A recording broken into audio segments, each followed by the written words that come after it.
Hello, everyone, and welcome to the QT2 Systems podcast series, The Coaches of QT2 Systems. My name is Rusiecki, and I'm the content director for QT2, and our featured guest today is Amy Rusiecki. Welcome, Amy. Thanks for joining us today. Yeah, I'm excited to talk to you. So Amy is a coach with the Run Formula, which is the Run branch of QT2. And I'm just going to start with a simple question.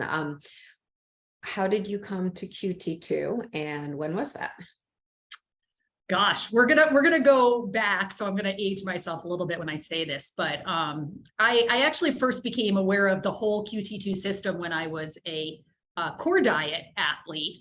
I had been running 100-milers for several years and just kind of was really struggling nutritionally. And so a friend of mine recommended the core diet as a great place to turn to try and get some nutritional advice and how to survive a 100-miler without, puking my guts out along the way. So I think that was like 2013 or 2014. It was a long time ago. Okay. All right. And when did you join as a coach? Yeah. So then the coaching. So after that, I think actually at about the same time that I was a core diet athlete, I also took over race directing for the Vermont 100. And I think around that same time, I can't quite recall how it happened, but certainly the Run Formula approached me about wanting to partner as a sponsor for the Vermont 100, but also kind of mentioned that they needed more in like ultra running and trail running coaches. And so I kind of both things happened at once, was that they sponsored this race that I was involved in, but they also, put me through the training and brought me on as a coach with the Run Formula. So that was about, I think, 2014 or 2015. So. Yeah, it's definitely coaching for ultras and trail running is a whole different animal than on the road. So Totally. So I did though notice where you, as you mentioned, the Vermont 100, you just had applications open up for that, right? Yes. Yeah. The Vermont 100 has, as a lot of races have just become more and more popular, but the Vermont 100 is one of those historic races that has been around. I think we're celebrating our 32nd or 33rd edition this year. I'd have to look that up. I should know. So it's been around forever. And so it means it fills up so fast that we actually hold a lottery. And so this year I held a lottery by Zoom, and we had like 200 people sitting around listening to me just kind of butcher name after name as I drew them out of a hat. But I don't know, we had some fun. We did some Vermont 100 trivia so people could like bypass. One of my athletes, actually, she answered a trivia question right. And so she got to, get a guaranteed entry through that. So we had a lot of fun with it. Yeah, that is fun. So how many people run the Vermont 100? It's 450 athletes total, and there's a 100-mile and 100K. But there's also, like, part of what makes it a really cool event is if you go back in the history of 100-mile races, they kind of started from 100-mile endurance rides. So people would ride a horse for 100 miles. And then very famously at the Tevis Cup, which is in California, Gordy Ainsley, his horse comes up lame. He decides to run it instead. And that kind of ushered in the modern era of people running 100-mile races. So a lot of the really old ones actually started from the endurance ride events. But a lot of them now, even if they still have an endurance ride event, it's a different time. The Vermont 100 has the ride event and the run event at the same time. So there's another 75-ish participants that are on horses out on the course next to the runners, which is this unique feature that only happens at Vermont. That is really unique. So it's really cool. So who finishes first, the horses or the runners? Oh, it's neck and neck some years. Okay. It's neck and neck. Yeah, it's pretty cool. They start an hour behind us and they have a 24-hour cutoff, and the runners have a 30-hour cutoff. So basically almost every participant, the runners will pass you at some point. And then if you're in this certain zone, you're actually going back and forth with horses the whole time because, you're faster at one point and maybe they hit a feed zone and hang out a little longer. And yeah, it's really neat to run with the horses. That does sound. Have you ever had any mishaps on the course? Fortunately, I have not, but I'll tell you the coolest thing about it is like, I'm looking at them and as they're on a horse, like you think about the quad strength to like, you're not just sitting on the horse, you know, you're kind of crouched above it and everything and riding this thing the whole day. And like, I just have such respect for the riders and, you know, they're looking at us having such respect for us. And so there's this really cool kind of mutual respect and partnership that happens between all the athletes, because we both understand that what we're doing is extreme and amazing and, you know, kind of makes you elite if you're someone who can do something that incredible. So really cool space to be in. Yeah. Well, your passion for it is like exuding all over the place. So it's always awesome to have a race director and a coach who loves what they do. Yes, So yes. definitely see that. So you're also a race director for some other races. Is that correct? Yeah. So beyond the Vermont 100 is kind of the big one that I direct, but then I guess above that, I actually live in Western Mass, so I don't actually even live in Vermont. And so in the Western Mass area, I direct, it's like maybe 6 or 8 races at this point. The biggest one is the Seven Sisters Trail Race, which is probably 12 of the gnarliest miles that you're ever going to run. And so there's that race, and that's 500 runners, you know, 12 miles, all chaos, lots of blood. It's great fun. And then other than that, there's a bunch of other races in this area that I run through my trail, you know, I guess trail running directing company or whatever called Beast Coast Trail Running. Okay. All right, cool. So let's turn to you as a coach for a little bit. So you said you joined the Run Formula close to 10 years ago now. Yeah. 8 years ago. And you work with ultra runners, trail runners, pretty much.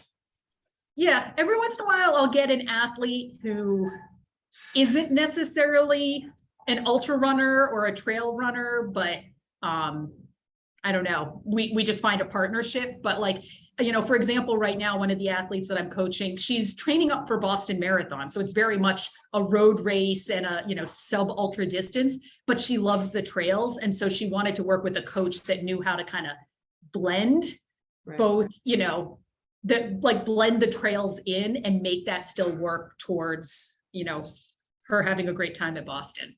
Okay. All right. So,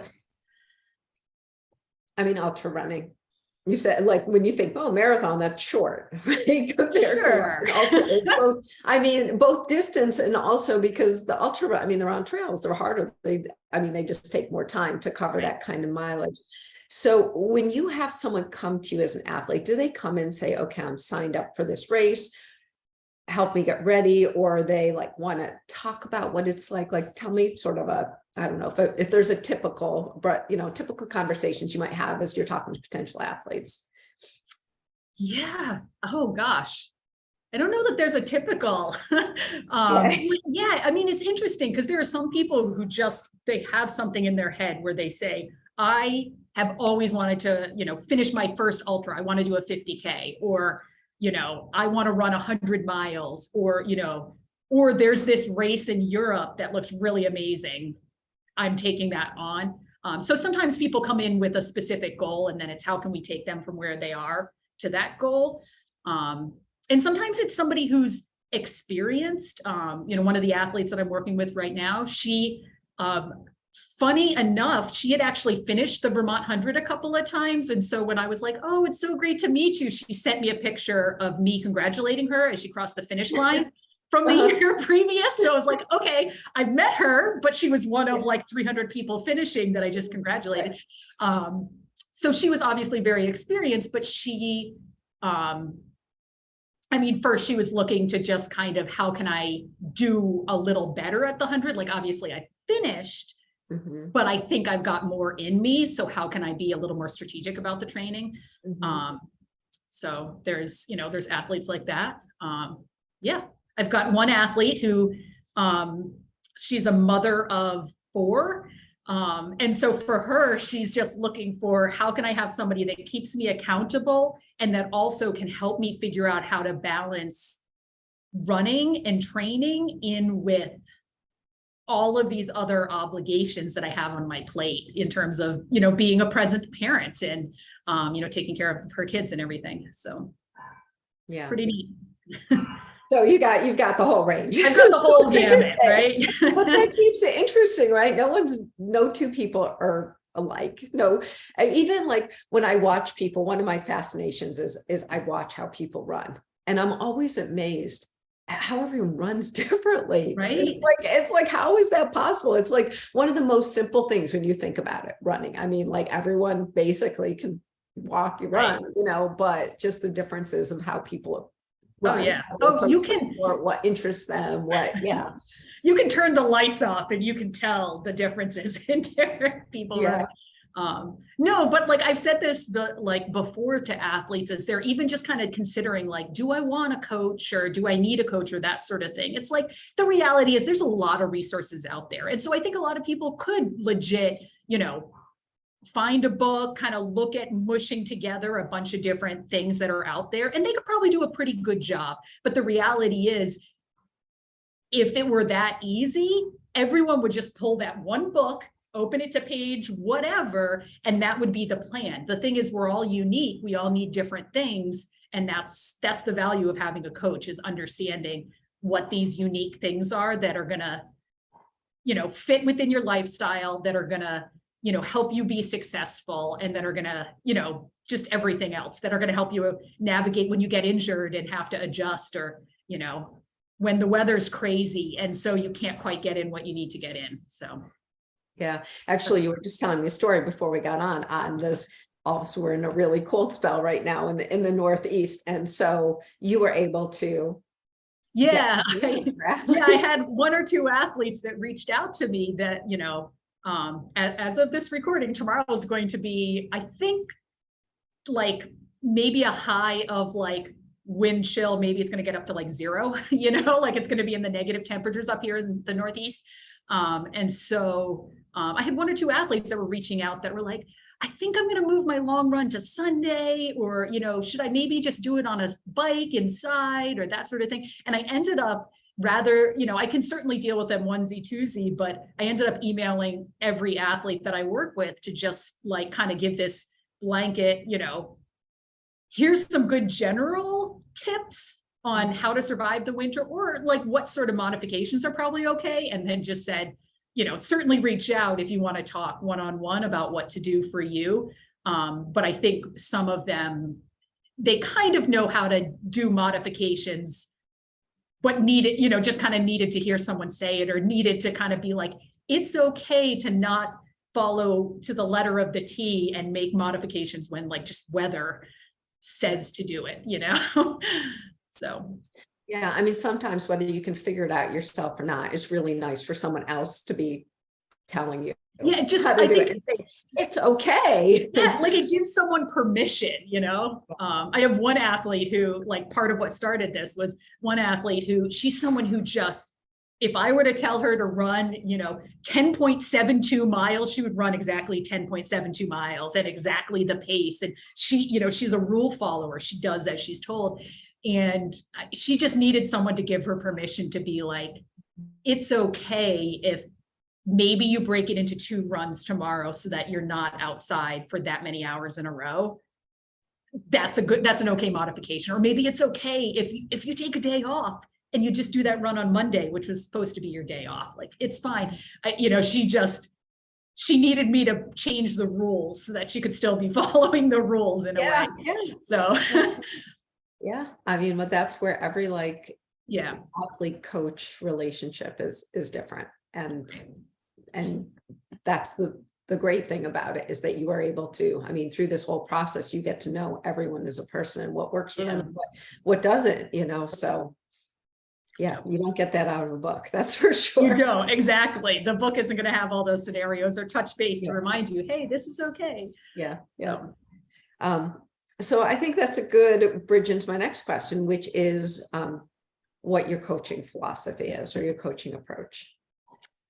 Yeah, I'm not even quite sure how to answer it. So I'm just going to fumble through a little bit because it's so hard to kind of define it in a succinct way. But I think I mean, I think some of the common themes as I'm working with athletes is just trying to make sure that I'm looking at them as a whole person and not just an athlete. So trying to find a way to fit in the work stress that they have, if they're, a parent, if they've got, a standing Tuesday pub run that they absolutely have to do, like, how can we make something that, like, I guess runners are going to be most successful if it works, if they're going to be able to actually do it. And so rather than just, this is what the formula is, okay, what do you have in your life already? And how do we make this work around that? So I feel like that's one of the big things that I always just kind of approach everyone with. And then, I don't know how to succinctly say, like, this is how I typically approach an athlete. Well, you do what works for the athlete. Yeah, exactly. It's like I do what works right? for each athlete, and that's the big thing. But yeah, I know. I wish I had a better answer. No, I'm just not very good at, like. That's the perfect answer. You get to know your athletes and you do what works best for them. Exactly. You make it fit, because the last thing that we want, I mean, most people when they're in sport are doing it because it's fun. They're doing it because it's a stress relief, that it's a personal challenge, not to create additional stress, Right. I mean, so yeah, I'm sure other coaches get this too, but it's funny because I'll sometimes get an athlete who, like, I've got one who's training up for this big 100-mile race. And that's obviously the goal. And so, we were talking a little bit about putting a race in that was like a buildup, so that race that's 6 to 8 weeks out, where you can just kind of like test all the systems, that sort of thing. And she found one, but it was like 4 weeks out, not 6 to 8 weeks out, but she was really fired up about it, And so then it was the whole conversation. I think it's like, she wanted this, but you told me it had to be 6 to 8 weeks. And, we wanted these metrics. And I was like, but that was ideally talking. If you're fired up about this, we're just going to adjust everything else to make this work. And I'd rather athletes be passionate about what they're doing, even if it's not the perfect fit in a like textbook sense. Do what you're passionate about, and that's what's going to make you most successful. And at the end of the day, like, we're doing this for fun, and like you said, so it's gonna make you enjoy it. Like, I'm not going to make her do some other race just because it's 6 weeks and maybe she slogs through it, doesn't have as much fun, and just kind of her heart's not in it. That wouldn't have been the right fit, So okay. So your athletes, I mean, they're doing these really long races, and there have got to be times where they come to you and say, oh my God, what did I get myself into? So when that happens, which I can't imagine it not happening, right. The athletes that you coach, what do you tell them? Yeah, I know. I mean, I think sometimes there's this misconception that, like, if you're running, like, a lot of people understand what marathon training is, right? And people think, okay, if I'm going to do a 50-miler, that's twice as much as marathon training. They think that the training has to be twice as much. And so then if I'm not giving them that, then they think they're not going to be prepared. And I always just kind of ground people in, like, we're going to trust the process. So that's number one, just trust the process and trust that this is how it goes. And especially once we have one successful race, and then they see, oh, I didn't have to run a 45-mile training run to be able to run a 50, just like I run a 20-mile training run before I run Boston. Mm-hmm. So, some of that is we just kind of get back to, we're going to trust the process. Yeah. And then other than that, we have good long conversations about just kind of like what's at the root of that problem. And then what can we work to kind of, or what can we do to try and correct that? Is it that you're anxious about the heat? Okay, so how can we modify training to maybe put you in more situations that your body's going to adapt to the heat? Or, are you just really, really nervous about going that distance? Okay, well, maybe we talk about whether you want to have a crew or pacers there so that you can break it down easier in your mind. Maybe we put together a pace schedule so you can see that it's way less intimidating when you think about run/walking, a 12-minute mile, which still gives you an amazing 50-mile finish time, So we just try and figure out what the root cause is so we can find something we can work on. Okay. And one of the things, I mean, when we first started talking about how you came to QT2, you said that you worked with the core diet. So can you talk a little bit about how nutrition plays a part in ultra running? Oh my gosh, yes. Yeah, it's just with running in general, it's like the longer you go, I guess the more things can go wrong, right? In order to, so the more things you have to try to manage, you know? And so, yeah, nutrition is a huge part of it when you're out there and you're running for 6 hours, 8 hours, 12, 24, you know? I've run a race that took me 40 hours, you know? It's a huge part of it. And so there's a lot more to think about beyond just how many calories you take in. But, you know, once you get above, I think it's like 6 to 8 hours, you want to start thinking about protein, because you're just going to be running a little bit of a deficit between how much you can take in versus how much you're spending. And then you've got hydration and you've got electrolytes, and not everyone sweats at the same rate or the same saltiness. And so, you know, there's all these systems to kind of manage. So it becomes an integral part. And so some of it is like, one athlete was struggling with nutrition, I don't think she necessarily worked with a nutritionist, but I just had her be every long run, I was having her write down what she was eating. And even through that process, she was able to see, gosh, I thought I was taking in a lot of food, but when I looked at the calories, it wasn't that much. Or when I looked at, yeah, it was 2 bottles, but like, you know, I ran for 4 hours and I only took in 24 ounces. And so even just through her writing down and being very systematic, I think she was able to learn a lot about herself, and what she could do before even the intervention of a nutritionist, to just kind of, you know, she had a couple aha moments in that. So yeah, I mean, it's incredible how people will spend so much time training. And then something like nutrition, which is such a huge piece, can make or break a race. I mean, anything that's longer than like a 10K, it can make or break your race for you.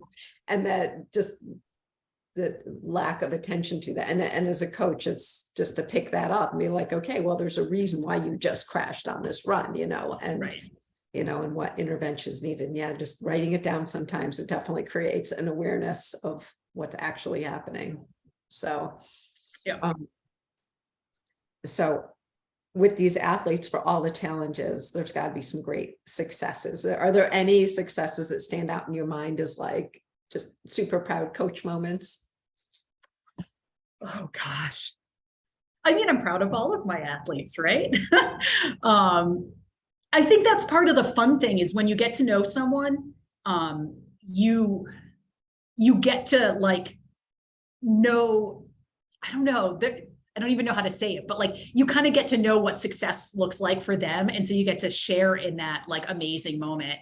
I had an athlete that I worked with last year who, she had actually finished the Vermont 100 on a horse before and had seen the runners and always thought, that's something I want to do, and had this dream, and had tried a couple times to run the 100-mile race and had never successfully reached the finish line. So this was her dream. And, you know, she's getting into her 50s. And so kind of was feeling like the window for me to get this done is closing. And so, and again, like I direct the Vermont 100. And so I was able to be there when she crossed the finish line. She finished with 15 minutes to spare. So she barely made it. And I remember I was sitting there at the finish line, so anxious. I started running up the course to like, I was like, I don't know where she is, but if I have to like cattle prod her in, I'm going to cattle prod her in. She's finishing, because I knew she cleared the last aid station. So she was still on course. So I remember that one, there was a lot of tears involved. But you know, there was another athlete that I worked with last year who is one of those people, I think in her mind, she just thinks of herself as like a middle of the packer, like that's okay. She's perfectly happy with that. She was training up for a multi-day race, a stage race, and, you know, trained really hard for it.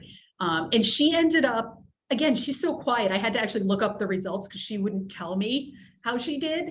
But she ended up doing amazingly well. I think ultimately she was the 3rd female. And so like she in her mind still doesn't think of herself as this talented runner, but that's what she had become because she was someone who just, you know, followed the program, put her head down. But so I think I was really proud to even just see her shift in not only the running success, but also the confidence that she progressed through.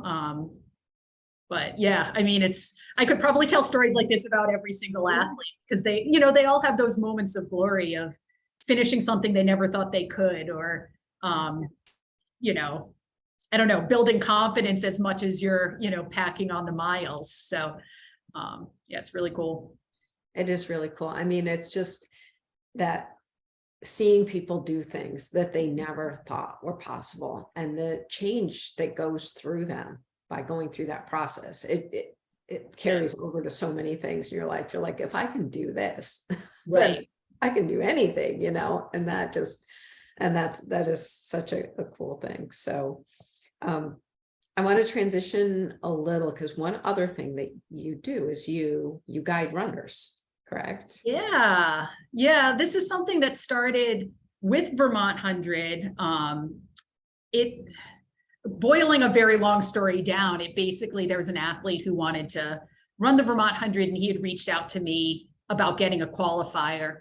And he was going to use this race up in New Hampshire that's, you know, 15 miles out and back, and you can do it as many times as you want. And so he was asking if he could qualify with a 45-mile race, where Vermont, you have to run at least a 50-mile race or longer. And so he's like, well, can I get an exception if I can only run 45 miles? And I was like, well, you know, kind of has to be 50, especially on a course that easy, you know, that sort of thing.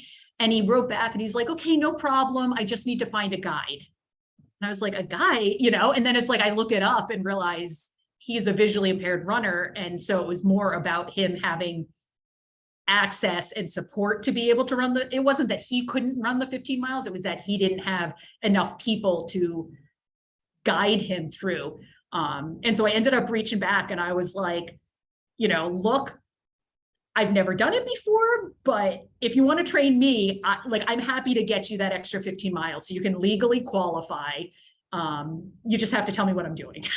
Okay. Anyway, and actually he's a wonderful, wonderful coach in terms of teaching people how to guide. And at this point, I think that was like 2016 or 17. And I have guided for him and now for several other visually impaired athletes. And again, it's really cool because, I mean, first of all, I've made some incredible friends through that, and that's amazing. But it's also, you know, much like race directing or coaching, it's just another way to be helping another athlete achieve something amazing, to be able to facilitate a moment that, you know, of them crossing the finish line or accomplishing something that they weren't sure they could do. So it's a lot of fun. I can't say that I'm awesome at it. My athlete probably falls about once per time I run with them. And that's probably like, oh my gosh, it's like, so I feel horrible because when I'm running, if I don't pay attention and I fall, I'm the one with the skinned knee. Like I'm the one in pain afterwards. If I'm guiding and my athlete falls because I couldn't describe something, like you're doing damage to them, but they didn't do anything wrong, you know, like I did. And I'll just tell you, it is, that's the worst feeling. And yet it happens, right? So, and they probably say that too. It happens. Exactly. I know. They're always like, no big deal. I think you said there was a railroad tie there and I didn't. I'm like, no, I'm not sure if I did. Sorry about that. And then, yeah, and I feel so horrible, but it means I'm just very tense every time I'm guiding because you just want to do the best job you can. So. Yeah. So I did actually have someone ask me a couple of weeks ago on how you get in, how you become a guide. Is there a direction that you would? There is. Yes. So there's a couple different ways. So one is if you reach out to any local like Special Olympics sort of organization, a lot of them have group runs, but United in Stride is it's an organization that partners runners with visually impaired runners. So I think it's unitedinstride.com. You can go on there and you can just register as I'd like to guide, or I need a guide. You'd say where you're from, and you say kind of what your per mile zone is in terms of what you're comfortable running. And then people can kind of reach out to each other if you see other people in your area to connect with. Okay, cool. Yeah. Okay, so we've talked about you as a coach, as a race director, as a guide. I want to hear about you as an athlete a little bit. So Yeah. tell me how it all began for you and your running history. Oh my gosh, it's long and extensive. Okay. I grew up in an active family, so we were always playing outside anyway. And so partly that led to like orienteering when I was like in first grade, second grade, really young age. We also started cross country ski racing. And so I probably, even through college, even though I like ran cross country all the way through from middle school, high school, college, I also cross country ski raced all of that time. And my passion was cross country ski racing. So running was the thing that you did to stay in shape for cross country ski racing. But after that, I feel like when you graduated college, if you ran cross country, the natural question was like, are you going to run a marathon? Are you going to run Boston? And so that's what I did, just because that's what I thought I had to do. But I did some road running. I actually did a couple years of, I did like some triathlons. I did some off-road triathlons. I did a year of disastrously trying bike racing. There, as you can tell, there was kind of this common theme where I was like, after college, I was kind of trying to find my footing in terms of, I knew I was an endurance athlete. I knew I wanted to stay active, but I didn't know the right venue for it, or the right sport. So I tried a bunch of different things and enjoyed them and kind of did them for a year or two each. But ultimately found trail running and then ultra running in my late 20s, and have kind of been hooked on that since. And so I've finished a bunch of different races, including, I think I'm at like maybe 1,500 milers now at this point.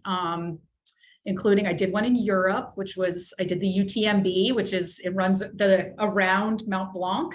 So it runs from France to Switzerland to Italy and then back around the mountain, which is really cool. That was a lot of fun, but that was the one that took me 40 hours. It is super hard and humbling. And then like through that experience, I actually, at one point I had a ton of success with kind of the 50K to 50 mile distance, which led to, I got the opportunity to represent Team USA at several world championships, which was kind of one of those like lifelong dreams. You can't quite believe you have that opportunity, but gosh, if someone asks, you're saying yes, right. So that was amazing. So I guess I've just kind of had the opportunity for running to open a lot of doors for me and give me a lot of really great opportunities, or allow me to travel to some really amazing places. And I don't know if you've already answered it, but is there an athletic moment that you're most proud of? Oh, I have so many. I have so many. I think I maybe can boil it down to like two, three. I mean, Team USA obviously is like the big one. But I also remember I had a dream of winning a 100-mile race, and had done several. I think I finally won my like 10th or 11th one. And it was probably the hardest 100-miler I ran, because I had to, like, those wins don't come easy, right? But that was also just one of those things where it was like, it was really neat, because it was this dream and a goal that I had several years of running a 100-miler and finishing second. I had a bunch of seconds and thirds, and so it like that was that, as much as Team USA also finally winning a 100-mile race was, many, many years of trying and almost succeeding, but not quite, to finally get that win. So I loved that as well. And then the super cheesy answer is, finding my husband through ultra running and trail running is maybe the other success. Yeah, that's a good one. Because he's also a very successful ultra runner and trail runner, but We met in 2019 when we were running the Seven Sisters Trail Race, which I now direct.